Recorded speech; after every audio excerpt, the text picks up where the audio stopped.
Merry merry Christmas, happy merry Christmas, merry happy Christmas.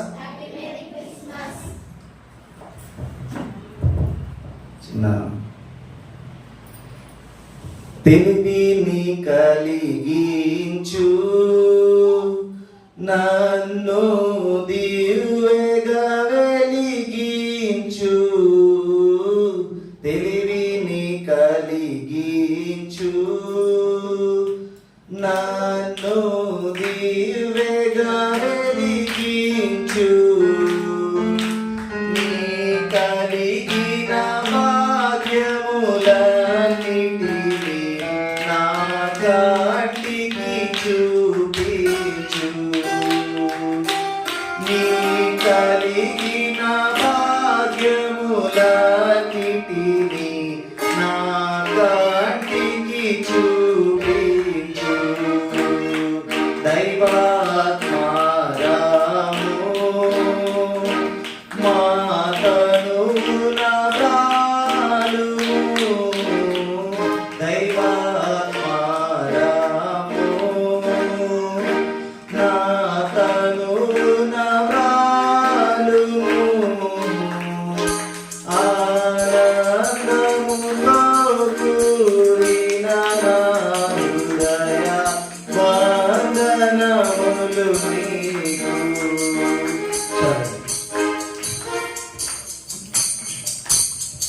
ఈరోజు మన వాక్య అంశము లోకం గుర్తించి మర్చిపోయిన లోక రక్షకుని లక్షణాలు. లోకం గుర్తించి మర్చిపోయిన లోక రక్షకుని లక్షణాలు ఈరోజు మన వాక్యాంశము. దానికి మూల వాక్యము గలతీయులకు రాసిన పత్రిక 4వ అధ్యాయము 4వ వచనం. అయితే కాలము పరిపూర్ణమైనప్పుడు దేవుడు తన కుమారుని పంపెను, ఆయన స్త్రీ యందు పుట్టి మనము దత్తపుత్రులము కావాలనని ధర్మశాస్త్రమునకు లోబడి ఉన్న వారిని విమోచించుటకై ధర్మశాస్త్రమునకు లోబడిన వాడైను. చాలండి.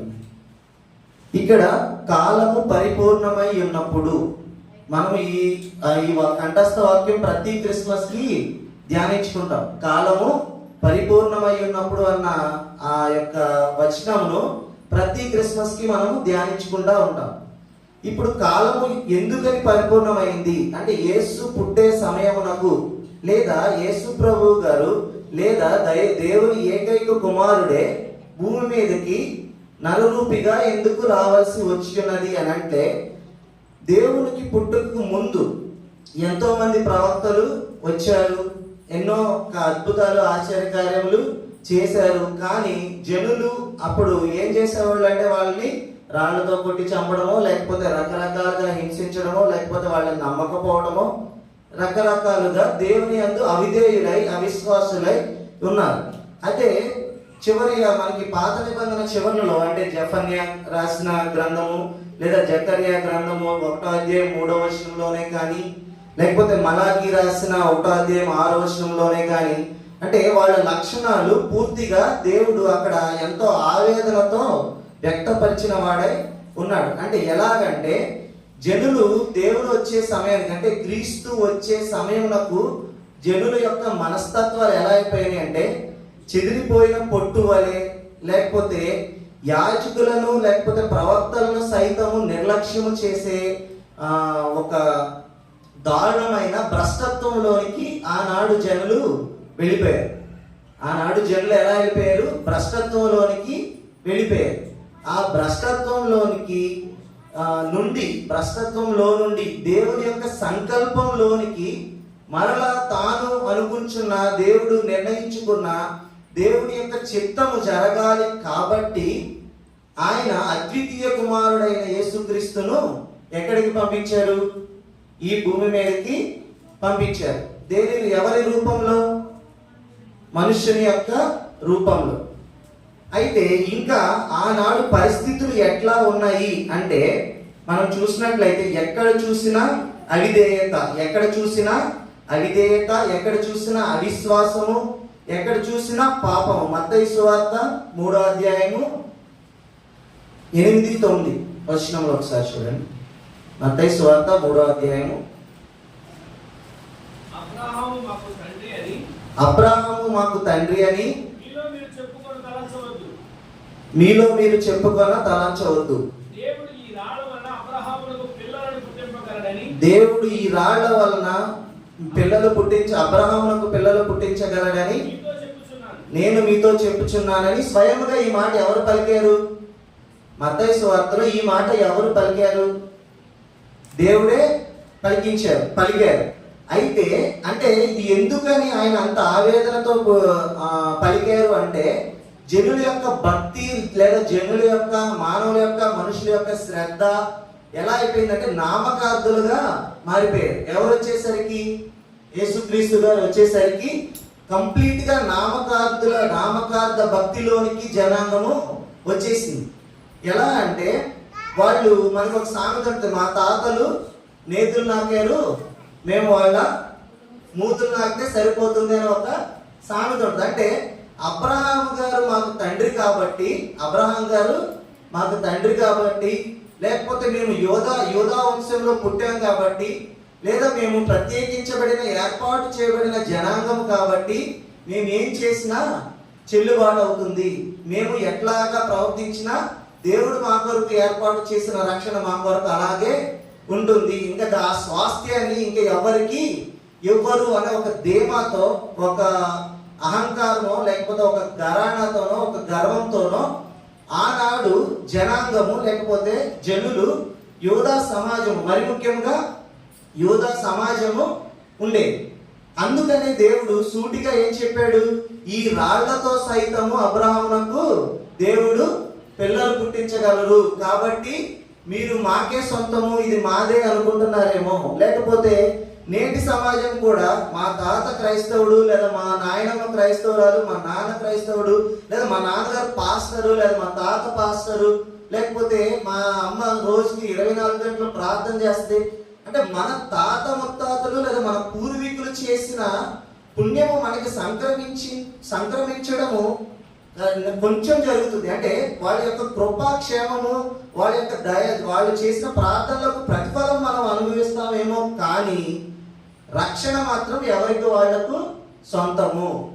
నీ రక్షణ నీదే, నా రక్షణ నాదే, మీ అమ్మగారి రక్షణ మీ అమ్మగారిదే, మీ నాన్నగారి రక్షణ మీ నాన్నగారిదే. అంటే రక్షణ మాత్రం ఎవరికి వాళ్ళకి వ్యక్తిగతము. ఒకవేళ మన తల్లిదండ్రులు చేసిన యొక్క పుణ్యకార్యముల వల్ల, లేకపోతే వాళ్ళు చేసిన సహవాసము వల్ల మనకు ఏదైనా ఒక మంచి మనం రాబో తరములకు జరగవచ్చేమో, కానీ దేవుడు అనుగ్రహించే రక్షణ మాత్రం ఎవరికి వాళ్లకు వ్యక్తిగతమైనదని చెప్పడానికే దేవుడు ఈ భూమి మీదకి వచ్చాడు. ఆ మాటను స్వయంగా దేవుడే ఇంకా అంత అధికారంతోనూ లేదా అంత గంభీరంగాను ఎవరు చెప్పలేరు. కాబట్టే దేవుడు స్వయంగా ఎవరిని పంపవలసి వచ్చింది?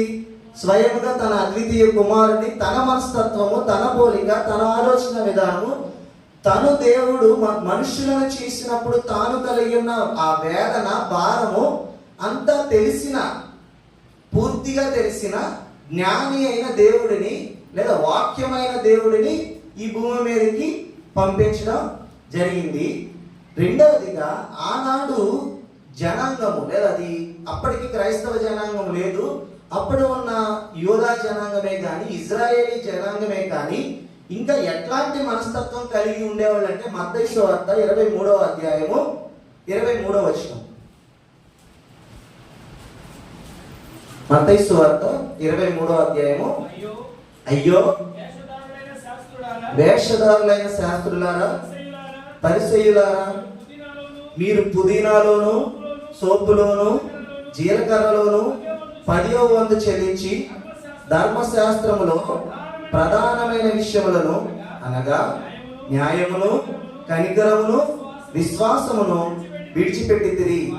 వాటిని మానక వీటిని చేయవలసి ఉండెను.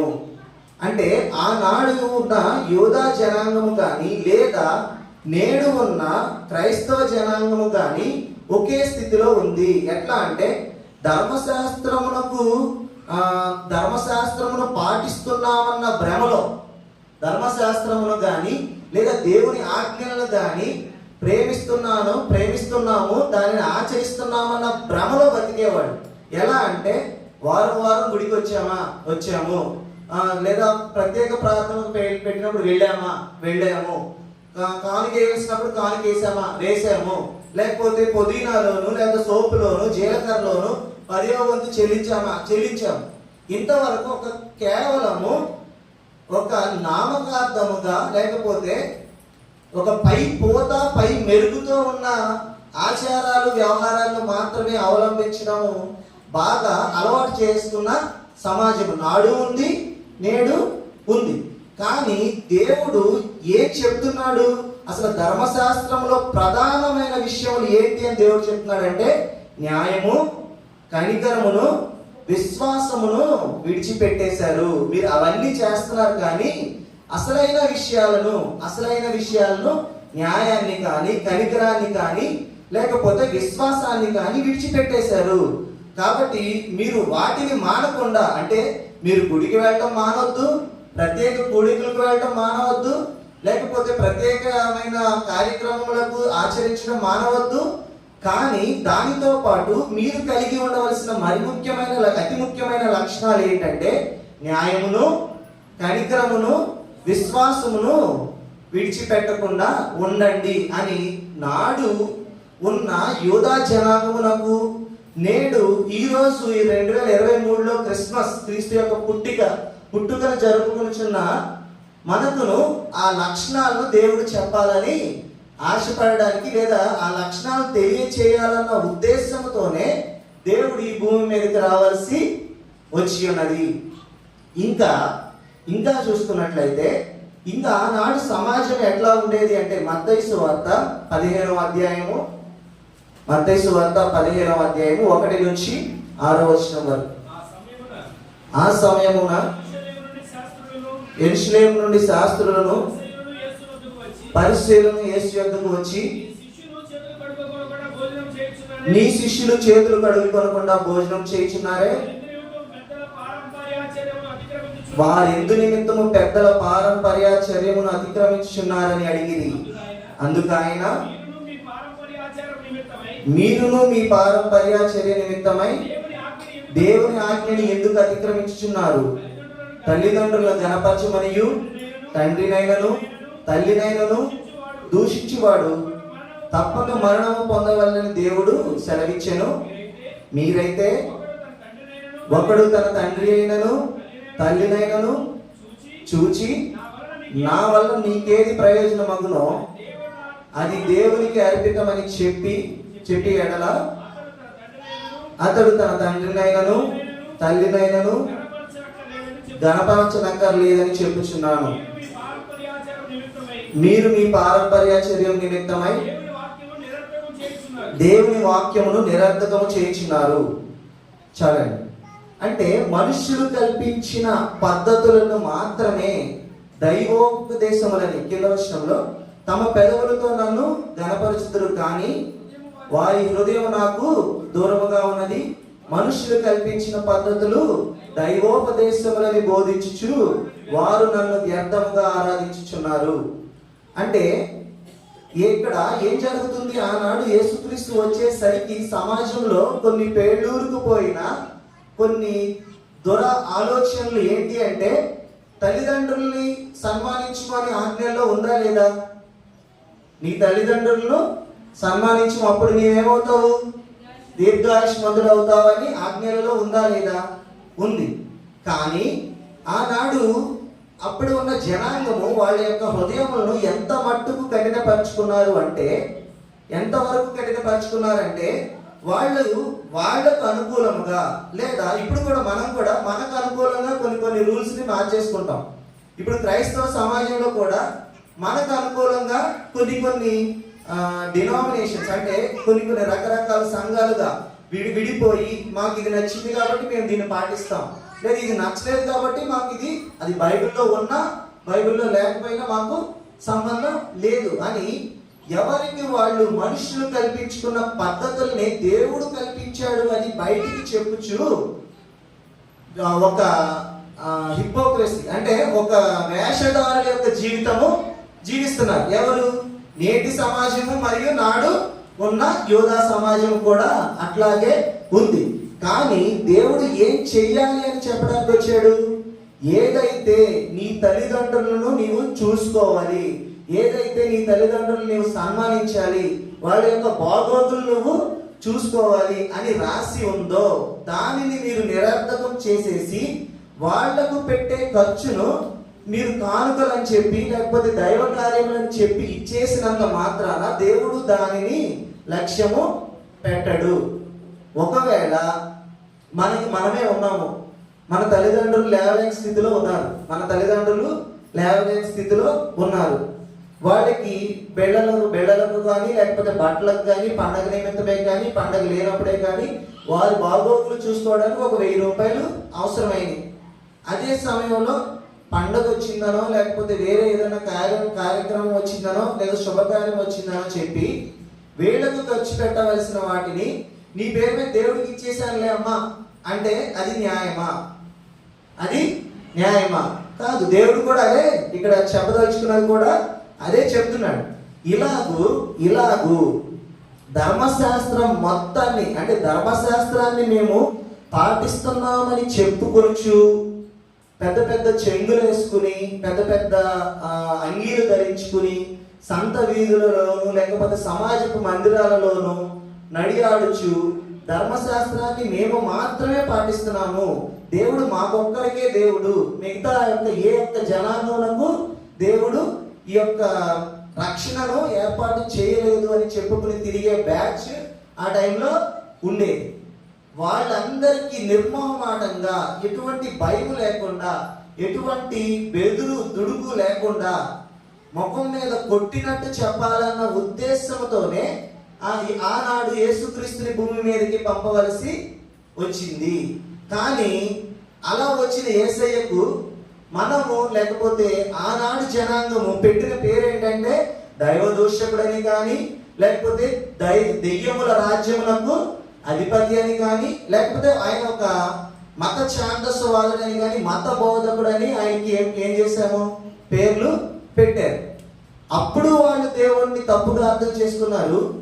నేను సమాజం కూడా దేవుణ్ణి తప్పుగా అర్థం చేసుకుంటున్నారు. ఎట్లా అంటే ఇప్పుడు యేసు ప్రభు అని చెప్పగానే మనకే కానీ అన్యులకే కానీ దేవునికి ఎరిగిన వాళ్ళకే కానీ దేవుని ఎరగని వాళ్ళకే కానీ ఏం గుర్తు వస్తుంది అంటే మొట్టమొదటిగా గుర్తొచ్చేది స్వస్థతలు. అంతే కదమ్మా. దేవుడు ఏం చేశాడు అంటే ఫస్ట్ ఏం చెప్తారు? ఆయన అన్ని స్వస్థతలు చేశాడు, అద్భుతాలు చేశాడు, ఆశ్చర్య కార్యాలు చేశాడు, చనిపోయిన వారిని లేపాడు, లేకపోతే ఇంకా ఇవే ఒకవైపునే మనం దేవుని యొక్క ఉద్దేశాన్ని దేవుని యొక్క సంకల్పాన్ని అర్థం చేసుకుంటాం తప్ప దేవుని యొక్క సంకల్పాన్ని ఒక కోణంలోనే మనం అర్థం చేసుకుంటాం తప్ప ఆయన నశించిపోతున్నా లేదా ఈ యొక్క యూదా సమాజంలోను లేకపోతే ధర్మశాస్త్రాన్ని పాటిస్తున్నామని చెప్పుకొనుచు ధర్మశాస్త్రాన్ని నిరర్థకం చేయుచున్న వాళ్ళ గుప్పెట్లో వాళ్ళ పిడికిట్లో బిగుసుకుపోయి ఉక్కిరి బిక్కిరైపోతున్న జనాంగాన్ని రక్షించడానికి వచ్చాడు, లేకపోతే పేదలందరికీ సువార్త ప్రకటించడానికి వచ్చారు, లేకపోతే దేవుడు అందరూ సమానమని చెప్పడానికి వచ్చాడు అన్న ఉద్దేశం ఎవరికి కూడా లేదు. దానిని ఎక్కువగా ప్రొజెక్ట్ చేయడంలో కూడా క్రైస్తవ సమాజం వెనకబడుతుంది. వాస్తవానికి క్రైస్తవ సమాజము క్రీస్తును బట్టే కదా క్రైస్తవులు, క్రైస్తవ్యం, క్రీస్తు మతం, లేకపోతే ఇంగ్లీష్ మతం లేదా బ్రిటన్ మతం ఏదో ఒకటి అంటా ఉంటాం కదా, అవునా కదా? అయితే ఆ క్రైస్తవ్యము భారతదేశంలో మొదటిగా ఎక్కువగా ప్రబలడానికి కారణం ఏంటి? ఇక్కడ మనకి వేములూరులో ఒక హాస్పిటల్ ఉంది, చెప్పండి. Our lady hospital. అది మిషనరీ హాస్పిటలే, అవునా కదా? మిషనరీ హాస్పిటలే. ఇక్కడ మనకు ఒక స్కూల్ ఉంది, ఏంటది? డీప్ అది మిషనరీ స్కూలే. అంటే ఆనాడు క్రైస్తవ్యం, ఈరోజు మన అంశం కూడా ఏం చెప్పుకున్నాం? లోకం గుర్తించి మర్చిపోయిన లోక రక్షకుని లక్షణాలు. లోకము గతంలో గుర్తించింది. ఆ గుర్తించిన లోకం ఏం చేసింది?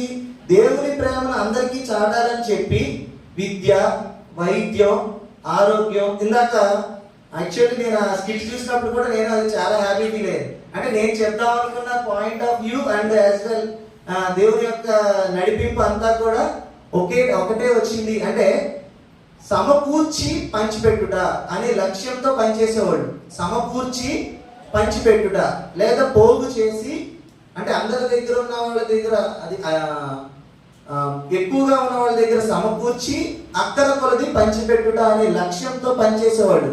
ఎప్పుడు? నాటి క్రైస్తవ్యం లేదా నాటి క్రైస్తవ సమాజం. కానీ ఇప్పుడు ఆ యొక్క లక్షణాలు లేకపోతే ఇప్పుడు ఆ యొక్క మనస్తత్వం ఏమైపోయింది? కొదువైపోయింది. అసలు మర్చిపోయారు పూర్తిగా. సమకూర్చి పంచిపెట్టుట అనే యొక్క మనస్తత్వాన్ని నేడు క్రైస్తవ జనాంగం ఏమైంది? పూర్తిగా మర్చిపోయింది. ఆనాడు క్రైస్తవ్యము మన భారతదేశంలో ఎక్కువగా ప్రబలడానికి కారణమైన ముఖ్య కారకుల్లో ఒకళ్ళు పేరు, ఒక ముసలాడు ఉంటారు, తెల్ల చీర కట్టుకుంటారు, బ్లూ అంగి వేసుకుంటారు, పేరు చెప్పాలి. ఒక పెద్ద ఆవిడ ఉంటారు, వైట్ శారీ కట్టుకుంటారు, బ్లూ చీర కట్టుకుంటారు, ఆవిడ పేరేంటి? Mother Teresa. మదర్ తెరీసా గారు మన క్రైస్తవ్యం భారతదేశంలో ఎక్కువగా ప్రబలడానికి కారకుల్లో ఒకరు అనుకుందాం. ఆవిడ ఏం చేశారు? కలకత్తాలో స్లమ్ ఏరియాలో, అంటే మురికివాడలలో ఉండి ఏం చేసేవాళ్ళు? కుష్టి రోగులకు సేవ చేసిన వ్యక్తిగా ఆవిడ భారతరత్న బిరుదు కూడా, అంటే భారతదేశపు స్త్రీ కాకపోయినప్పటికీ భారతదేశము తరపున మొట్టమొదటిగా భారతరత్న పొందిన మనిషి ఎవరైనా, ఆ స్త్రీ ఎవరైనా ఉన్నారు అంటే ఆవిడ మదర్ తెరీసా గారు. ఆవిడకి ఆ లక్షణం ఎవరిని చూసి నేర్చుకుంది? ఆ లక్షణము ఎవరిని చూసి నేర్చుకుంది అంటే లూకాసు వార్త 15వ అధ్యాయము, లూకాసు వార్త 15వ అధ్యాయము 1 నుండి 2వ వచనం. ఒకప్పుడు సమస్తమైన సుంకరులను పాపులను ఆయన బోధ వినుటకు ఆయన దగ్గరకు వచ్చుచుండగా పరిసయ్యులను శాస్త్రులను అది చూచి ఇతడు పాపులను చేర్చుకుని వారితో కూడా భోజనం చేయుచున్నాడని చాలా సణుగుకొనిరి. అందుకు ఆయన చాలా వద్దండి, అది కాదు. అంటే దేవుడు అక్కడ కుష్టి రోగిని స్వస్థపరుస్తారు. కుష్టి రోగికి ఆయన వచ్చి, అయ్యా నాకు కుష్టి ఉంది ప్రభువా, మీరు నన్ను నీ ఇష్టమైతే, నీ చిత్తమైతే నన్ను ఏం చేయమని ముట్టుమని అంటే, అప్పుడు ఏం చేస్తారు? మార్కు సువార్త 1వ అధ్యాయము 40-41 చూడండి.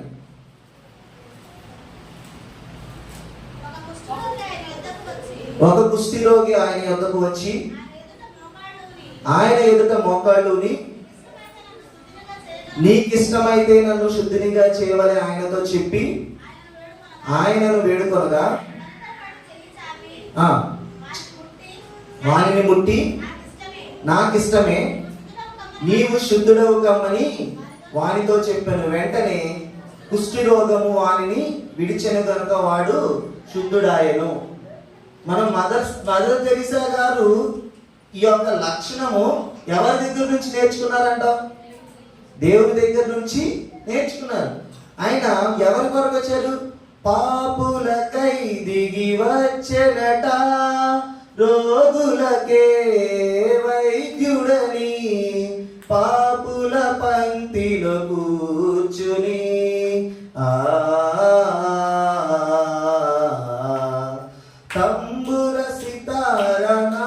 తంబుర సితారనాదముతో క్రీస్తుని వేడుగరండి. ఇద్దరు ముగ్గురు కూడిన చోట ఉంటానని నా స్వామి. తంబుర సితారనాదముతో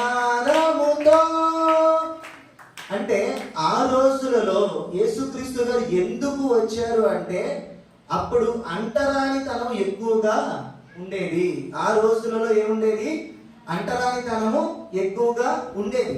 పాపులతో కలిసి ఎవరు కూర్చుని భోజనం చేసేవాళ్ళు కాదు, సుంకరులతో కలిసి ఎవరు కూర్చుని భోజనం చేసేవాళ్ళు కాదు. అంటే ఒక రకమైన వెలివేట నాటి సమాజంలో ఉండేది. అలాంటి అంటరాని వాళ్ళని సైతము చేర తీసుకోవడానికి ఎవరు వచ్చారు? ఎవరు రావాల్సి వచ్చింది? ప్రభు అయిన యేసుక్రీస్తు రావాల్సి వచ్చింది. కానీ నేటి సమాజము అదేం చేస్తుంది? మర్చిపోతూ కొందరేమో పలానా పలానా పలానా పలానా అని చెప్పి మనలో మనం ఇంకను విభజించుకుని పాలించుకోవడం లాగా ఇంకను అంటరాని తనాన్ని మనం ఏం చేసుకుంటున్నాం? నువ్వు నాకన్నా తక్కువ, నువ్వు ఇంకా తక్కువ అనే విభజన చేసుకుంటూ పోతున్నాం. దేవుడు బయటికి వెళ్ళి విభజించబడి వేరు చేయబడ్డ వాళ్ళందరినీ పోగు చేసి వస్తుంటే ఇప్పటికీ మన మనసులో ఏముంది? పోగు చేసిన వాళ్ళు ఏం చేసుకుంటున్నాం? విభజించుకుంటూ పోతున్నాం. కాబట్టి క్రైస్తవ్యం మర్చిపోయిన లక్షణం ఏదైనా ఉందంటే అంటరానితనాన్ని, లేకపోతే ఒక రకమైన విభేద మనస్తత్వము, ఒక రకమైన వేర్పాటు చూపును మనము ఏం చేసుకోవాలి? తీసేసుకోవాలి. రెండవదిగా ఆయన ఈ భూమి మీదకి రావడానికి కారణాల్లో ఏంటంటే మత్తయి సువార్త 5వ అధ్యాయము 17-18 వచనంలో ఒకసారి చూడండి. ధర్మశాస్త్రమునైనను ప్రవక్తల వచనములనైనను కొట్టివేయ వచ్చునని తలంచవద్దు, నెరవేర్చుటకే గాని కొట్టివేయటకు నేను రాలేదు. ఆకాశమును భూమియు గతించిపోయిననే కానీ ధర్మశాస్త్రమంతయు నెరవేరు వరకు దాని నుండి ఒక పొల్లైనను ఒక సున్నాయనను తప్పిపోదని నిశ్చయముగా మీతో చెప్పుచున్నాను. ఈ మాట స్వయంగా ఎవరు పలికిన మాట? యేసు ప్రభు గారు పలికిన మాట. అంటే అప్పటి వరకు ఉన్న జనాంగము ఏమనుకునేది? ధర్మశాస్త్రాన్ని మేము మాత్రమే పాటిస్తున్నాము అనుకునేది. ఇప్పుడు వచ్చి ఇవన్నీ చెప్తున్నసరికి వీళ్ళు ఏమనేవాళ్ళు? యేసయ్యని నీవు ధర్మశాస్త్రాన్ని కొట్టివేస్తున్నావు, ధర్మశాస్త్రాన్ని అతిక్రమిస్తున్నావు, నీవు తప్పు చేస్తున్నావు అన్నప్పుడు స్వయంగా యేసుక్రీస్తు గారు ఏం చెప్పారు అంటే, నేను ధర్మశాస్త్రాన్ని పాటించి నెరవేర్చడానికి వచ్చాను తప్ప దాన్ని కొట్టివేయడానికి రాలేదు అని చెప్పి ఆయన చెప్తూ, దాని ప్రకారము ధర్మ స్థాపనకై ఆయన కొన్ని కార్యక్రమములు చేశారు. మత్తయి సువార్త 12వ అధ్యాయము 9వ వచనం నుండి 16వ వచనం వరకు. ఆయన అక్కడి నుండి వెళ్ళి సమాజ మందిరంలో ప్రవేశించినప్పుడు చదవండి. ఇదిగో ఓచ చేయగలవాడొకడు కనపడెను. వారు ఆయన మీద నేరము మోపవలెనని విశ్రాంతి దినమున స్వస్థపరచుట న్యాయమా అని ఆయనను అడిగిరి. అందుకు ఆయన, మీలో ఏ మనుషునికైనను ఒక గొర్రె ఉండి అది విశ్రాంతి దినమున గుంటలో పడిన ఎడల దాన్ని పట్టుకుని పైకి తీయడా? గొర్రె కంటే మనుషుడెంతో శ్రేష్ఠుడు. కాబట్టి విశ్రాంతి దినమున మేలు చేయుట ధర్మమే అని చెప్పి ఆ మనుషునితో నీ చెయ్యి చాపమనెను. వాడు చెయ్యి చాపగా రెండవ దాని వలె అది బాగుపడెను. ఇక్కడ ఆయన ధర్మస్థాపనకు వచ్చాడని చెప్పడమే కాదు, ధర్మమును చేసి చూపించిన వాడై ఉన్నాడు.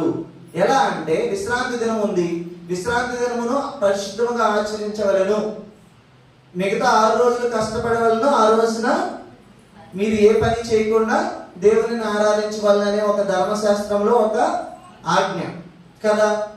ఆ ఆజ్ఞ రోజున, ఆ విశ్రాంతి దినము రోజున సమాజ మందిరంలోనికి ఆనాడు ఉన్న జనాంగము, లేకపోతే శాస్త్రులు, పరిసయ్యులు యేసయ్యను శోధించవలెనని చెప్పి ఈయన ఏం చేస్తాడో చూద్దామని చెప్పి ఏం చేశారు? ఒక ఓచ చేయగలవాలని తీసుకొచ్చి విశ్రాంతి దినము రోజున స్వస్థపరచడం న్యాయమా లేకపోతే ధర్మమా అని అడిగితే, ఇప్పుడు ధర్మశాస్త్రాన్ని పాటించి పైన పాటించే వాళ్ళైతే ఏం చేస్తారు? ధర్మశాస్త్రాన్ని పైన పాటించే వాళ్ళైతే ఏం చేస్తారు? ఖచ్చితంగా స్వస్థత చేయకూడదు అని చెప్పేవాడు. కానీ ధర్మశాస్త్ర ఆంతర్యం తెలిసిన యేసయ్య ఏం చేశాడు? మనుషుల కొరకే విశ్రాంతి దినము కానీ విశ్రాంతి దినము కొరకు మనుషులు కాదు, మనుషుల కొరకే విశ్రాంతి దినము, కానీ విశ్రాంతి దినము కొరకు మనుషులు కాదు. ఈ రోజు ఈ మీలో ఎవరికైనాను, ఒకరి గొర్రె అయినను, లేకపోతే గాడిద అయినను, లేకపోతే ఏదైనా మీ చుట్టమైనను, బంధువు ఎవరైనా కనుక ఇదే పరిస్థితిలో ఉంటే, ఆ రోజున విశ్రాంతి దినం ఆదివారము మీరు గుడి మామూలుగా చర్చికి వస్తున్న ప్రాసెస్ లో ఒక వ్యక్తి రోడ్డు మీద పడిపోయి రక్తం కారుతూ ఉన్నాడు. చర్చికి వెళ్తారా, ఆ వ్యక్తిని హాస్పిటల్కి తీసుకెళ్తారా? ఆనాడు శాస్త్రులు పరిచయం ఏం చేసేవాళ్ళు? చర్చికి వెళ్ళేవాళ్ళు. కానీ అసలు ధర్మశాస్త్ర ఆంతర్యం ఏంటి? ఆ వ్యక్తిని ఏం చేయాలి? బాగు చేసి తర్వాత ప్రభువా ఈ కారణం చేత నేను దేవుని మందిరానికి రాలేకపోయాను కాబట్టి ఒకవేళ నాది తప్పైతే మన్నించు అని అడగాలి. లేకపోతే ముందు ఒకవేళ దేవుని మందిరము ఏ పనైనా ఉన్నప్పటికీ మొట్టమొదటి ప్రాధాన్యత దేనికి ఇచ్చి? దేవుని మందిరానికి ఇచ్చి ఆ తర్వాత ఆ రోజున అలాగని చెప్పి హాస్పిటల్కి తీసుకెళ్లాలని, లేదా ఎప్పుడు ఉండే ఎప్పుడు కోసం పరిగెట్టుకుని ప్రార్థన మానేసి బళ్ళకి లేకపోతే హాస్పిటల్కి వెళ్ళడం కరెక్ట్ కాదు. ముందు మనము దేవుని యొక్క సన్నిధికి, దేవుని యొక్క పరిచర్యకి, దేవుని యొక్క విశ్రాంతి దినమునకు ప్రాధాన్యత ఇచ్చిన తర్వాత మాత్రమే మనం మన యొక్క పనులను చేసుకోవాలి. ఒకవేళ అత్యవసరమైన పరిస్థితులలో అక్కడ దయ కనికరము మనము చూపించవలసిన అవసరత ఉంది అన్న క్రమంలో మాత్రమే, ఒకవేళ మనం అది అతిక్రమించిన మరలా వచ్చి దేవుని వద్ద ఏం కోరుకోవాలి? క్షమాపణ కోరుకోవాలి. కాబట్టి దేవుడు ఏమని చెప్పాడు? విశ్రాంతి దినమున మేలు చేయట ధర్మమే అని చెప్పి అతన్ని బాగు చేశాడా? బాగు చేయకుండా వదిలేశాడా? బాగు చేశాడు. కానీ నేటి సమాజము లేకపోతే నాడు సమాజం అయితే కనుక పైపైన పోతను మాత్రమే, నా పనుందమ్మా, నేను ఇప్పుడు ఆయన ఏం చేయలేను అనేసి ఏం చేస్తారు? అంటే వదిలించుకోవాలన్న ఉద్దేశంతో చూస్తారు. అది దేవుణ్ణి లేకపోతే దేవుని పనుల్ని వంకలు పెట్టుకునే జనాంగము తయారయ్యారు. ఎప్పుడు? ఈ సమాజంలో. ఇంకొకటిగా చూసినట్లయితే దేవుడు ఇక్కడ ఉన్న అందరికీ అంబేద్కర్ తెలుసు. అంబేద్కర్ గారు తెలుసా తెలీదా? దేవుడు అంబేద్కర్ గారి కంటే చాలా వేల రెట్లు గొప్పవాడు. ఎలా అంటే యోహాను సువార్త 4వ అధ్యాయము 6 నుంచి 10వ వచనంలో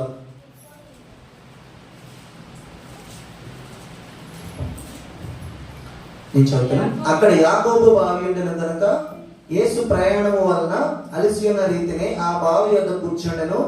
అప్పటికి ఇంచుమించు 12 గంటలాయను. సమరయ స్త్రీ ఒకటి నీళ్లు చేరుకొనుటకు అక్కడికి రాగా యేసు నాకు దాహమునకు ఇమ్మని ఆమెను అడిగాను. ఆయన శిష్యులు ఆహారం కొనుటకు ఊరిలోనికి వెళ్ళి ఉండిరి. ఆ సమరయ స్త్రీ, యూదుడవైన నీవు, అందరూ కలిసి చదవండి, యూదుడవైన నీవు సమరయ స్త్రీనైన నన్ను దాహమునకు ఇమ్మని ఎలాగూ అడుగుచున్నావని ఆయనతో చెప్పెను. ఏలయనగా యూదులు సమరయులతో సాంగత్యము చేయరు. ఆనాడు విపరీతమైన వెలివేత, విపరీతమైన వ్యత్యాసము, లేకపోతే అది అంటరానితనమే అనుకోండి, లేకపోతే బడుగు బలమైన వర్గాలని అనుకోండి, ఏదైనా అనుకోండి, వీరు పలానా జాతి వాళ్ళు, పలానా కులపు వాళ్ళు కాబట్టి మీరు ఎక్కడుండాలి? ఊరికి అవతలు ఉండాలి. ఊరి లోపల ఎవరు ఉండాలి? అగ్రకులస్తులు ఉండాలి అనే ఒక భావనతో ఉండేవాళ్ళు. దానిని నిర్మూలించి రాజ్యాంగాన్ని రాసింది ఎవరు? మనకి తెలిసినంత వరకు అంబేద్కర్ గారు. అంటే అంబేద్కర్ గారి కన్నా సుమారుగా 2000 సంవత్సరాల క్రితమే యేసయ్య ఏం చేశారు? యూదా సమాజాన్ని దాటి, యూదులు నివసించే ప్రాంతాలను దాటి ఎక్కడికి? ఒక ఊరి చివరకు వెళ్ళిపోయి అక్కడ వెలివేయబడిన తెగ, ఆ తెగ పేరేంటి? సమరయ తెగ. సమరయ తెగ దగ్గరికి వెళ్ళి, అది కూడా సమరయ తెగలో పురుషుల దగ్గరికి వెళ్ళాడా, స్త్రీల దగ్గరికి వెళ్ళాడా? దేవుడు స్త్రీల దగ్గరికి వెళ్ళాడు. ఆ స్త్రీ కూడా పుణ్యాత్మురాల, పాపాత్మురాల? పాపాత్మురాలైన వెలివేయబడిన స్త్రీ, అది కూడా పాపాత్మురాలైన స్త్రీ వద్దకు ఎవరు వెళ్ళారు? దేవుడు యేసయ్య స్వయంగా వెళ్ళాడా? ఎవరినైనా పంపించాడా? స్వయముగా వెళ్ళాడు. వెళ్ళి ఏమడిగాడు? ఇప్పుడు మనం ఒకవేళ మనమే ఒక ఒక అగ్ర కులస్తులం అనుకో, మనం ఒక గూడెనుకో లేకపోతే వెలివేయబడిన ప్రదేశానికి వెళ్ళామనుకో, వెళ్ళి అక్కడికి వెళ్ళి నిలబడితే అందరూ వచ్చి మనకి అయ్యగారు నమస్కారం, అయ్యగారు దండం అని పెట్టాలని ఆశపడతాం. అవునా కాదా? మనం ఒక పేరు, ఒక ప్రఖ్యాతి, లేదా మనలో ఒక అహము, లేదా మనలో ఒక గర్వం ఉంటే ఖచ్చితంగా మనము వాళ్ళు వచ్చి మనల్ని విష్ చేసేదాకా, వాళ్ళు వచ్చి మనల్ని పలకరించేదాకా మనం అలాగే ఒక విగ్రహాల్లాగా నిలబడిపోతాం తప్ప మనంతటిగా మనము యేసయ్య అడిగినట్లు అమ్మా నాకు దాహమునకు నీళ్ళు ఇమ్మని కానీ, అమ్మ నీ వల్ల నాకు ఈ సహాయం కావాలని కానీ అడిగేవాళ్ళమా? లేదా నేటి సమాజంలో యేసయ్య తప్ప, లేదా నాటి సమాజంలో యేసయ్య తప్ప ఎవరైనా గతంలో అడిగారా? అడగలేదు. కాబట్టే ఆ స్త్రీ ఏం చెప్తుంది? ఆ సమరయ స్త్రీ, యూదుడవైన నీవు సమరయ స్త్రీనైన నన్ను ఏల దాహమునకు నీళ్ళు ఇవ్వమని అడుగుచున్నావు అని. అంటే ఆమె ఏమైపోయింది? షాక్ అయిపోయింది. ఆమె ఒక ఆశ్చర్యానికి లోనైపోయి, ఒక ఫలానా ఒక అత్యున్నతమైన స్థానంలో ఉన్న వ్యక్తి అంటే ఆయన యేసయ్య ఆయనకు ఆమెకు అప్పటికి తెలియదు. కానీ ఒక యూదుడు అని మాత్రం, అంటే వాళ్ళ యొక్క వస్త్రధారణ బట్టే కానీ, కట్టు బొట్టు ఆచారాన్ని బట్టి కానీ ఏంటి వాళ్ళు యూదులు అని తెలిసిపోతుంది. కాబట్టి ఆమె ఏమంది? అయ్యా నేను నీకు దాహమునకు నీళ్ళు ఇవ్వడానికి అనర్హురాలిని అంటే, అప్పుడు స్వయంగా యేసే ఏం చేశాడు?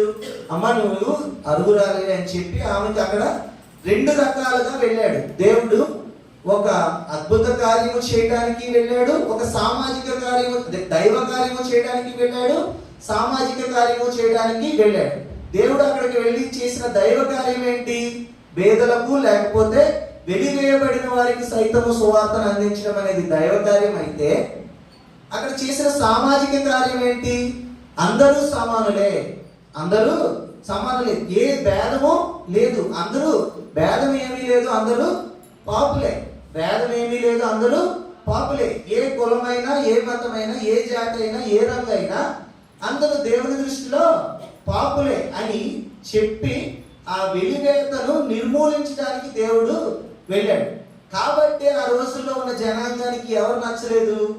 యేసయ్య నచ్చలేదు. అంటే మా స్థాయిని నువ్వేం చేస్తున్నావు? తగ్గించేస్తున్నావు. మా హోదాని నువ్వేం చేస్తున్నావు? తగ్గించేస్తున్నావు అని చెప్పి ఆయనను ఏం చేయదలిచారు? ఎప్పుడు దొరుకుతాడా చంపేద్దాము, ఎప్పుడు దొరుకుతాడా నిర్మూలన చేసేద్దామని అనేక పన్నాగములు, అనేక పథకములు రచించిన వారై ఉన్నారు. అలాగే చివరిగా దేవుడు ఇంకొక సామాజిక మరియు దైవ కార్యము చేశాడు. ఏంటంటే, మనకి రాజా రామ్మోహన్ రాయ్ గారు తెలుసా? చదువుకునే పిల్లలకైతే తెలుసు, లేకపోతే విలియం కేరీ గారు తెలుసు, ఈశ్వర చంద్ర విద్యాసాగర్ గారు, చటోపాధ్యాయ గారు, వీళ్ళందరూ తెలుసు. ఎలాగా? వాళ్ళందరూ మనకి ఏంటంటే స్త్రీ జననోద్ధారకులు, లేకపోతే బాల్య వివాహాల నిషేధం కానీ, లేకపోతే పునర్వివాహాలు, వితంతు పునర్వివాహాలు కానీ చెప్పి సతీ సాగమనం అనే ఒక దురాచారాన్ని ఆపిన వాళ్ళు. వాళ్ళకి మార్గదర్శులు ఎవరు? వాళ్ళకి దారి చూపిన అభ్యుదయవాది ఎవరు అంటే ఖచ్చితంగా యేసుక్రీస్తు గారే. ఎలా అంటే మత్తయి సువార్త 19వ అధ్యాయము 8-9 వచనములు. మత్తయి సువార్త 19వ అధ్యాయం 8-9 వచనములు ఒకసారి చూడండి. ఆయన మీ హృదయ కాఠిన్యమును బట్టి మీ భార్యలను విడనాడ మోషే సెలవిచ్చెను, కానీ ఆది నుండి అలాగూ జరగలేదు. మరియు వ్యభిచారము నిమిత్తమే తప్ప తన భార్యను విడనాడి మరి ఒకతను పెళ్లి చేసుకున్నవాడు వ్యభిచారం చేయుచున్నాడనియు, విడనాడబడిన దానిని పెళ్లి చేసుకున్నవాడు వ్యభిచారం చేయుచున్నాడనియు మీతో చెప్పుచున్నానని వారితో అనేను. ఈ మాట కూడా స్వయంగా ఎవరు పలికారు? యేసుక్రీస్తు గారే పలికారు. ఏ సందర్భంలో పలికారంటే, అయ్యా భార్యాభర్తలు విడిపోవటం కరెక్టా కాదా? లేదు, భార్యాభర్తలు లేదా భర్త చనిపోయిన స్త్రీ మళ్ళా పెళ్లి చేసుకోవడం కరెక్టా కాదా అనే కొన్ని సందేహాలతో దేవుణ్ణి శోధించాలని అడిగిన వాళ్ళ, లేకపోతే సందేహాన్ని నివృత్తి చేసుకుందామని అడిగారా? దేవుణ్ణి శోధించాలని అడిగిన వాళ్ళు. అంతకుముందు చాలా మంది పెద్దవాళ్ళకి తెలుసు, భర్త చనిపోతే భార్యను ఏం చేసేవాళ్ళు అమ్మా? భర్త చనిపోతే భార్యను ఏం చేసేవాళ్ళు?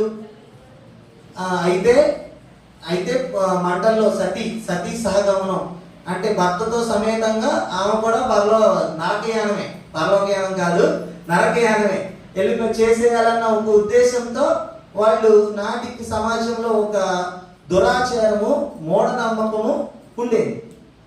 కానీ అంటే దేవుడు వాళ్ళకి ఏమర్థమైంది? దేవుడు జతపరిచిన వాళ్ళను మనుషుడు ఏం చేయకూడదన్న మాట ఎలాగ అర్థమైంది వాళ్ళకి? దేవుడు జతపరిచాడు కాబట్టి భర్తతో పాటు ఏం చేయాలి?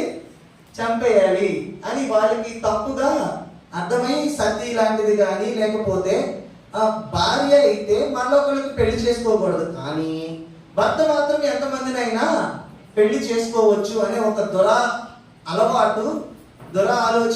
చెడ్డ ఆలోచన నాటి సమాజంలో ఉండేది. బహుభార్య తత్వము ఎక్కువగా ఉండేది. కాబట్టి ఇక్కడ దేవుడు రెండు కార్యాలు, మళ్ళీ ఇక్కడ కూడా రెండు కార్యాలు చేశాడు. ఒక దైవ కార్యము చేశాడు, ఒక సామాజిక కార్యము దేవుడు చేశాడు. ఏంటంటే దేవుడు జతపరిచిన వాటిని మనుషుడు వేరు చేయకూడదు. ఒక్క వ్యభిచారం నిమిత్తము తప్ప, నీ భర్త వ్యభిచారం చేయుచున్నాడని, లేకపోతే నీ భార్య వ్యభిచారం చేస్తుందన్న ఒక్క కారణము చేత తప్ప, ఏ కారణము చేతనైనను, కష్టమందే కానీ, సుఖమందే కానీ, వ్యాధి అందే కానీ, బాధ అందే కానీ అని నీవు చేసిన పెళ్లి నాటి ప్రమాణమును నీవు నిరర్ధకము చేయటానికి నీకు హక్కు లేదు. కేవలం ఒక్క వ్యభిచారము నిమిత్తము మాత్రమే నీవు ఆమెకు పరిత్యాగ పత్రిక ఇచ్చిన తర్వాత మాత్రమే ఇంకొకరిని పెళ్లి చేసుకోవాలి, విడాకులు ఇచ్చిన తర్వాత మాత్రమే ఇంకొకరిని పెళ్లి చేసుకోవాలి తప్ప ఇంకా నీకు ఎటువంటి అధికారము లేదు అని దేవుని యొక్క ఆజ్ఞను మరలా రూఢీపరిచిన వాడై ఉన్నాడు. మనుష్యుల యొక్క హృదయ కాఠిన్యమును అర్థం చేసుకుని సమాజంలో అంతకంతకు పేరుకుపోతున్న సతీ సాగమనో, లేకపోతే మొండమోపితనము, లేకపోతే ఒక భర్త చనిపోయిన స్త్రీ పట్ల చూపించే విద్వేషము, విభేదాలు, లేకపోతే వైరుధ్యము, వీటన్నిటిని తొలగించాలన్న ఒక సామాజిక స్పృహతో దేవుడు ఏం చేశాడు? మరలా వితంతు వివాహాలు, మరలా అంటే భర్త చనిపోయిన స్త్రీ ఒకవేళ ఆమె వయసు కలిగిన స్త్రీ అయినట్లయితే, అన్ని రకములుగా అర్హురాలైన స్త్రీ అయినట్లయితే, పునీతురాలైతే కనుక ఏం చేసుకోవచ్చు? మరలా వివాహం చేసుకోవచ్చు అనే ఒక సామాజిక స్పృహ కలిగిన ఒక ఆజ్ఞ దేవుడు ఇచ్చాడు. వ్యభిచారం చేయడం పాపము, నేరము. దేవుడు చేసిన మనుషులను దేవుడు చేసిన జంటలను మనుషులు వేరు చేయకూడదు అనే ఒక దేవుని కార్యం కూడా చేసిన వాడై నాడు దేవుడు ఆ మాటను చెప్పడానికి లేదా చేసి చూపించడానికి దేవుడు ఈ భూమి మీదకి రావాల్సి వచ్చి ఉన్నది. ఇంకా దేవుడు ఏం చేశాడంటే దాన్ని మనం స్కిప్ చూసాం. మత్తయి సువార్త 25వ అధ్యాయము 31 నుంచి 40 వచనముల వరకు మొత్తము ఆ స్కిట్ యొక్క సారాంశం. మత్తయి సువార్త 25వ అధ్యాయము 31వ వచనం నుండి 40వ వచనముల వరకు. అక్కడ 35 చదివేయండి డైరెక్ట్ గా. నేను ఆకలి కొట్టిని, మీరు నాకు భోజనం పెట్టితిరి, దప్పికొంటిని, నాకు దాహం ఇచ్చితిరి, పరదేశిన ఇంటిని నన్ను చేర్చుకొండిరి, దిగంబరిన ఇంటిని నాకు బట్టలు ఇచ్చితిరి, రోగిన ఇంటిని నన్ను చూడవచ్చితిరి, చెరసాలలో ఉంటిని నా యొద్దకు వచ్చితిరని చెప్పెను. అంటే అప్పుడు అక్కడున్న ప్రజలు ఏమంటారు? అందుకు నీతిమంతులు, ప్రభువా, ఎప్పుడు నీవు ఆకలి కొనేటి చూచి నీకు ఆహారం ఇచ్చితివి, నీవు దప్పుకొనేటి చూచి ఎప్పుడు దాహం ఇచ్చితివి, ఎప్పుడు పరదేశం అయ్యుండుట చూచి నిన్ను చేర్చుకుంటువి, దిగంబరు అయ్యుండుట చూచి బట్టలు ఇచ్చితివి అని అడిగితే, అందుకు రాజు, మిక్కిలి అల్పులైన నా సహోదరులు ఒకరికి మీరు చేసితిరి గనుక నాకు చేసితిరని నిశ్చయముగా మీతో చెప్పుచున్నానని వారితో అనెను. అంటే దేవుని యొక్క సంకల్పము, దేవుని యొక్క చిత్తం ఏంటంటే, మొదట మనము క్రైస్తవులుగా ఉండాలి అంటే, 100% మనం మానవతావాదులుగా లేదా మానవత్వం కలిగి మనుషుల యొక్క స్థాయిని మించితేనే మనకి ఏ ఏ యొక్క తత్వం వస్తుంది? క్రీస్తు తత్వము లేదా దైవుని యొక్క తత్వం వస్తుంది. మనుషులకు సాధారణంగా 3 రకాల తత్వాలు ఉంటాయి: రాక్షసత్వము, మానవత్వము, దైవత్వము. రాక్షసత్వము, మానవత్వము, దైవత్వం. రాక్షసత్వంలో ఏంటి? నీది నాకే కావాలి, నాది నేనే ఉంచుకుంటాను, నాది నాకే కావాలి. మానవత్వంలో ఏంటి? నీ దాంతో నువ్వు సుఖంగా ఉండు, నా దాంతో నేను సుఖంగా ఉంటాను, లేకపోతే నీది నీకే, నాది నాకే. కానీ దైవత్వంలో ఏంటి? నాది నువ్వే తీసుకో, నీ దగ్గర ఉన్నది నువ్వే ఉంచుకో. అంటే నువ్వు సమృద్ధిలోనికి రా అనేది ఎవరి ఉద్దేశము? నా దగ్గర ఉంది కాబట్టి నీకు ఏం చేస్తున్నాను? పెడతాను, పెట్టాలి అనే ఒక ఆ సంకల్పం ఎవరి యొక్క సంకల్పము? దేవుని యొక్క సంకల్పము. దేవుడు కూడా స్వయంగా మీరు ఈ మిక్కిలి అల్పులైన వారిలో ఒకరికి చేసిన ఎడల అది నాకు చేసినట్లే. ఇందాక స్కిట్ యొక్క సారాంశం కూడా అదే కదా. స్కిట్ యొక్క సారాంశం కూడా దేవుడు వస్తాడు, దేవుడు వస్తాడు, దేవుడు వస్తాడు. ఎలాగా? మనకి సాధారణంగా యేసయ్యని ఎలా పిలుచుకుంటాము? లూకా సువార్త 2వ అధ్యాయంలో ఆయనకి ఏం పేరు పెట్టారు? యేసు అని పేరు పెట్టారు అని చదువుకుంటాము. మళ్ళా అదే లూకా సువార్త 2వ అధ్యాయం 11వ వచనంలోనే దావీదు పట్టణమందు నేడు మనకు రక్షకుడు పుట్టి ఉన్నాడు, ఆయనకు క్రీస్తు అని పేరు పెట్టబడెను. క్రీస్తు. 3వదిగా ఆయన యేసుక్రీస్తు అందరికీ ప్రభువు. యేసుక్రీస్తు అందరికీ ప్రభువు. ఇప్పుడు యేసు అనే మాటకు అర్థం ఏంటి? లోకసువార్త 2వ అధ్యాయం ఫుట్ నోట్ లో కింద ఉంటది. యేసు అనే మాటకు అర్థం ఏంటంటే రక్షకుడు. క్రీస్తు అనే మాటకు అర్థం ఏంటి? అభిషక్తుడు. ప్రభువు అనే మాటకు అర్థం ఏంటి? రాజు. ప్రభు అంటే లార్డ్. లార్డ్ అనగా ఇప్పుడు న్యాయాధిపతి, లేకపోతే రాజస్థానంలో నీతి న్యాయాలని సరి అయిన క్రమంలో పెట్టేవాడు అని అర్థము ప్రభు అంటే. ఇప్పుడు ఎంతవరకు మనము యేసుని అంగీకరించాము, రక్షణ పొందాము? యేసుని అంటే రక్షకునిగా యేసుని అంగీకరించాము, యేసు యొక్కకు వస్తున్నాము, యేసు యొక్క లోక రక్షకుని యొక్క జన్మ మహోత్సవాన్ని మనము అట్టహాసంగా చేసుకుంటున్నాము. ప్రభువు అనగా ఎవరు? అభిషక్తుడు. అభిషక్తుడు అంటే అభిషేకము తన నెత్తి మీద నుండి, అంటే పొంగి పొర్లితేనే కదా అభిషేకము. పొంగి పొర్లితేనే కదా అభిషేకం. అంటే అధికమైన సమృద్ధి కలిగిన అభిషక్తుడు కాబట్టి ఆయన రక్షించబడిన ప్రతి ఒక్కరికి సమృద్ధి కొలది సమస్తమును సమకూర్చి జరిగించుచున్నారు. కానీ రేపు ఒక రోజు ఉంది. అది ఏ రోజు? ఆయన ఎలా వస్తాడు? ఇప్పుడు ఆయన రక్షకుడిగా రాడు, అభిషక్తుడిగా సమకూర్చడు. ఆయన ఎలా వస్తాడు? రాజుగా లేదా ప్రభువుగా, న్యాయాధిపతిగా వస్తాడు. ఆ న్యాయాధిపతిగా ఇందాక ఆ పాప దేవదూత దండోరా వేసింది కూడా ఎలాగా? రారాజు వస్తున్నాడో జనులారా సిద్ధంగా ఉండండి, మీకు ఏమిస్తాడు? జీవకిరీటం ఇస్తాడు అని దండోరా వేసింది. ఎవరు? దేవదూత. స్వయంగా దేవుడు కూడా ఏ విధంగా అయితే నేను ఆరోహణుడై వెళ్ళిపోతున్నానో మొదటి రాకడలో వచ్చిన నేనే మరలా 2వ రాకడలో రాజుగా, మొదటి రాకడలో బాలుడిగా వచ్చిన నేనే మరలా ఒక యవ్వనుడిగా వస్తాను. మొదటి రాకడలో శాంతి కాముకుడుగా వచ్చిన నేనే 2వ రాకడలో ఉగ్రరూపుడుగా వస్తాను అని చెప్పేసి వెళ్ళిపోయాడు.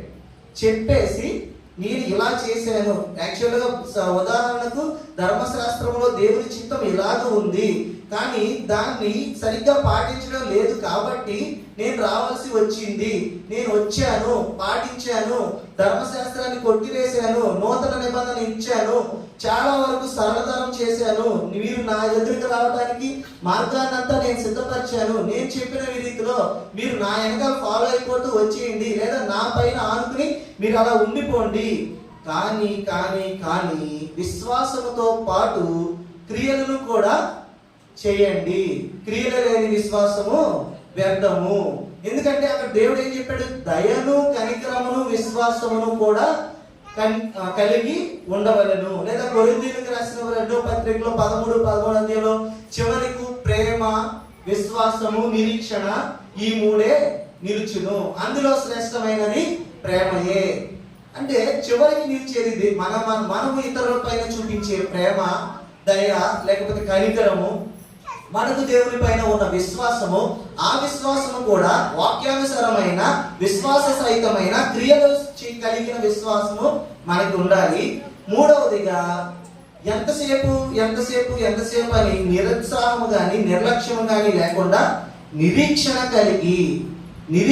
కలిగి ఉన్నట్లయితే మొదటి రాకడలో ఉన్న మనము ఖచ్చితంగా, మొదటి రాకడ యొక్క మహోత్సవాన్ని ఘనంగా జరుపుకుంటున్న మనము ఖచ్చితంగా రేపు రెండవ రాకడలో కూడా సంతోషంతో ఉండగలం. లేని పక్షంలో చెప్పాలి ఏమవుతుంది? రెండవ రాకడలో ఒకవేళ ఎత్తబడని సంఘములో మనం ఉంటే, ఎత్తబడని గుంపులో ఉంటే, అక్కడ దేవుడు కూడా అదే చెప్పాడు, కుడి వైపున గొర్రెలను ఎడమ వైపున మేకలను నిలవబెట్టాను. మత్తయి సువార్త 25:33. గొల్లవాడు మేకలలో నుండి గొర్రెలను వేరుపరిచినట్లు ఆయన వారిని వేరుపరిచి తన కుడి వైపున గొర్రెలను ఎడమ వైపున మేకలను నిలవబెట్టెను. అప్పుడు రాజు తన కుడి వైపున ఉన్న వారిని చూచి, చాలండి, ఇక్కడ చివర ఏంటంటే మేకలన్నిటినీ నరకానికి, గొర్రెలన్నిటినీ స్వర్గానికి దేవుడు తీసుకువెళ్ళేవాడై ఉన్నాడు. కాబట్టి ఎప్పుడు లోకము మర్చిపోతూ ఉన్న ఈ యొక్క దేవుని లక్షణాలను, దేవుని యొక్క సంకల్పాలను ఈ రోజు 2023 క్రిస్మస్ సందర్భంగా మనము ఎప్పుడు వీటిని నెమర వేసుకుంటూ ఉండాలి. ధర్మశాస్త్రమును ఆయన పాటించి కొట్టివేసి మనకు ఒక నూతన నిబంధన ఇచ్చి కొన్ని ఆజ్ఞలు ఇచ్చాడు. కాబట్టి ఆ ఆజ్ఞలలో ప్రాముఖ్యమైన ఆజ్ఞ ఏదైనా ఉందంటే అది ప్రేమ. కాబట్టి నిన్ను వలె నీ పొరుగు వారిని ప్రేమించడం. కాబట్టి అది కూడా క్రియలు లేని ప్రేమ కానీ, క్రియలు లేని విశ్వాసం కానీ వ్యర్థం. కాబట్టి మనకు కలిగిన దాని కొలది ఇతరులకు ఇచ్చుటలో ఉన్న భాగ్యము లేదా ధన్యత మరి ఎందులోనూ లేదని ఈ రోజు వాక్య పరిచర్యకు నిలబడిన నేను దేవుని పేరిట మీ అందరికీ తెలియజేయుచున్నాను. అందరూ కళ్ళు మూసుకోండి, ప్రార్థన చేసుకుందాం. మహాపరిశుద్ధులను, ప్రేమ కలిగిన నా ప్రియ పరలోకపు తండ్రి, నీ ఘనమైన ప్రశస్తమైన నామమునకు వందనములు, స్తుతులు, స్తోత్రములు చెల్లించుకొంచున్నాము రాజా. అల్పులము, అయోగ్యులమైన మమ్మల్ని ప్రభువా మీరు ప్రేమించి రక్షించుకుని ఏర్పాటు చేసుకుని సజీవుల లెక్కలో ఉంచిన దేవానికి వందనములు, స్తుతులు, స్తోత్రములు. ఇంకను దీనుడునైనా అల్పుడునైనా నన్ను ప్రభువా నీ యొక్క యాజకునికి ఇచ్చిన మనస్సును బట్టి, ఆలోచనను బట్టి, ఈ అవకాశమును బట్టి తండ్రి నా నోటిని ప్రభువా నీ బోరగా వాడుకొని ఉన్నారని నమ్ముచున్నాం తండ్రి. విత్తబడిన వాక్యమును అపవాది ఎత్తుకొని పోకుండా తండ్రి ప్రభువా అది మర్చిపోకుండా, చెదిరిపోకుండా తండ్రి దానిని అయ్యా ప్రభువా చెదిరిపోకుండా ప్రభువా లోతుగా నాటబడిన ఆయన ఈ యొక్క క్రిస్మస్ సందేశంలో ప్రభువా లోకము గత కాలంలో గుర్తించి ప్రస్తుతము మర్చిపోయి తండ్రి దానిని విడిచిపెట్టేస్తున్న దేవుని యొక్క లక్షణాలను, దేవుని యొక్క ఉద్దేశములైన అంటరానితనము నిర్మూలమే కానీ, లేదా విభేదములు లేని మనస్తత్వమే కానీ, అయ్యా ప్రభువా పేదలను పేదలను ఆదరించడమే కానీ, హక్కున చేర్చుకోవడమే కానీ, తండ్రి ప్రభువా సమకూర్చి ప్రభువా పంచిపెట్టుడే కానీ, తండ్రి నాయన ఇంకను మరెన్నో తండ్రి ఆలోచనలు, సాంఘిక అలవాట్లన్నింటినీ ప్రభువా మేము దూరంగా ఉంటూ తండ్రి ప్రభువా అయ్యా నీవు ధర్మశాస్త్రంలో చెప్పిన విధంగా మేమెవరు నరహత్య చేయడం లేదు ప్రభువా, అయ్యా మేమెవరు దొంగతనములు చేయడం లేదు ప్రభువా, అయ్యా మేమెవరు ప్రభువా తండ్రి అయ్యా అబద్ధ సాక్ష్యములు, అన్యాయపు సాక్ష్యములు పలకడం లేదు కానీ ప్రభువా నీ ఆజ్ఞలను మేము నిరర్ధకము చేయుచున్న వారిగా ఉన్నాం తండ్రి. దయచేసి ప్రభువా ఈ రోజు నాయన క్రిస్మస్ సందేశము ద్వారా మా కనులకు ప్రభువా కనువిప్పును కలిగించిన దేవానికి స్తోత్రములు చెల్లించుకొచ్చున్నాం. అయా తండ్రి ప్రభు అట్టి విధముగా తండ్రి నీవు కోరుకున్న విధముగా గొర్రెల వరుసలో, గొర్రెల గుంపులో కుడి వైపున పరలోకమునకు ఏర్పాటు చేయబడిన సిద్ధపడిన గుంపులో ప్రభు మమ్మల్ని ఉంచమని తండ్రి ప్రభువా రక్షకునిగా మిమ్మల్ని అంగీకరించున్నాము. ఇంకను ప్రభువా రక్షకునిగా, లోక రక్షకునిగా బాల యేసుని అంగీకరించని బిడ్డలు ఎవరైతే ఎందరైతే ఈ రోజు ప్రభు సమాజంలో ఈ యొక్క సన్నిధిలో కూర్చుని ఉన్నారో ప్రతి ఒక్కరు నేడే రక్షణ దినమని తెలుసుకుని నాయన తండ్రి నీ యొక్క రక్షణ ఆనందము పొందుకునే భాగ్యం మరి ప్రార్థన చేయించున్నాం. ఎందరైతే ప్రభువా అభిషిక్తుడమైన నీ యొక్క క్రీస్తువైన నీ యొక్క ఫలములను భుజించాలని, కృపావరములను ప్రభావ భుజించాలని, ఆస్వాదించాలని ఆశపడుతున్నారో ఈ యొక్క సంతోషకరమైన దినమున నాయన తండ్రి వారి యొక్క ప్రతి ఒక్క హృదయ ఆంతర్యమును ప్రభావ సంతోషమును తండ్రి ప్రభావ మీరు వారి ముఖం పైన నవ్వు పుట్టించమని తండ్రి ప్రార్థన చేయించున్నాం. నీ చిత్తము వారి జీవితంలో సమృద్ధి కొలది జరిగించమని ప్రార్థన చేయించున్నాం. ఇక్కడ కూడి ఉన్న బిడ్డలు ప్రతి ఒక్కరిని ప్రభువా రారాజుగా తండ్రి రెండవ రాకడలో మా యొద్దకు రానైన దేవా నీ రాకడకు మమ్మల్ని అందరినీ ఆయుక్తపరచమని, సన్నద్ధము చేయమని, న్యాయాధిపతిగా నాయన తండ్రి ఆనాడు ప్రభు నీవు కనికరము చూడవు, కేవలము ప్రభు న్యాయమునే చూస్తావు కనుక నాయన తండ్రి ప్రభు నీ న్యాయము నీ ఎదుట ప్రభు మేము వ్యాజ్యమాడ సమర్థులము కాదు కాబట్టి నాయన తండ్రి మమ్మల్ని తండ్రి నీ కృపలో భద్రపరచండి. ఇప్పటి నుండే ప్రభు మమ్మల్ని దిద్దుకొనమని ప్రార్థన చేస్తున్నాం. తండ్రి ప్రభు ఇప్పటి వరకు మాట్లాడిన మాటలో ఏమైనా దోషం ఉన్నట్లయితే దయతో మన్నించమని ప్రార్థన చేస్తున్నాం. తండ్రి ప్రభు సమస్తమును విడిచిపెట్టి ప్రభు నీ యొక్క సేవను చేయించున్న ప్రభు ఈ సంఘమును మరి ముఖ్యంగా యాజకులను యాజకురాలని ప్రభు వారి కుటుంబమును నీ చేతులకు సమర్పించుకొని చుండగా తండ్రి ప్రభు ఆనాడు అపోస్తులు చేసిన బోధ ప్రభు నేడు ఈ యొక్క బిడ్డలు చేయించుండగా తండ్రి ప్రభు వారికి ఉన్న దానిని ఆస్తులన్నిటిని అమ్మి ప్రభు సమకూర్చి ప్రభు పేదవారికి లేదా దేవుని పేరిట ఖర్చు చేయించుండగా తండ్రి ప్రభు వారి ఖర్చు చేసిన ప్రతి దానికి 30 60 100 ప్రతిఫలము ప్రభు విస్తారముగా ధారాళముగా దయచేయమని ప్రార్థన చేయించున్నాం. తండ్రి నీకు వందనములు, స్తుతులు, స్తోత్రములు. ఎందరైతే ప్రభు ఇప్పటి వరకు తండ్రి అయా నాయన తండ్రి నిన్ను ఎరగని బిడ్డలు ఉన్నారు, కనీసం నేడైనా రక్షణ దినమని భావించిన ఆయన తండ్రి నిన్ను అంగీకరించే స్థితిలోనికి మా బిడ్డలను ఇంకను రావాల్సిన బిడ్డలందరినీ ప్రభు రప్పించుకోనండి. ఇంకను ఆత్మీయతలో ఎదుగుదలను దయచేయమని తండ్రి ప్రభు విడిచిపెట్టిన వాటిని, మర్చిపోయిన వాటిని ప్రతి దానిని నీ చేతులకు సమర్పించుకోవచ్చు. నూతన సంవత్సరం కొరకై మేము సిద్ధపడుచుండగా నూతన తీర్మానములు తీసుకుని ఆయన తండ్రి నూతన వాగ్దానములు పొందుకోవడానికి తండ్రి తగిన రీతిగా మమ్మల్ని ఆయుక్తపరచమని మా ప్రభువు నీ కుమారుడు అయిన బాలయేసు నామములో మా ప్రార్థన విజ్ఞాపనములన్నిటినీ అడిగి పొందుకుని ఉన్నామని నమ్ముచున్నాం పరమ తండ్రి. ఆమేన్. ఆమేన్.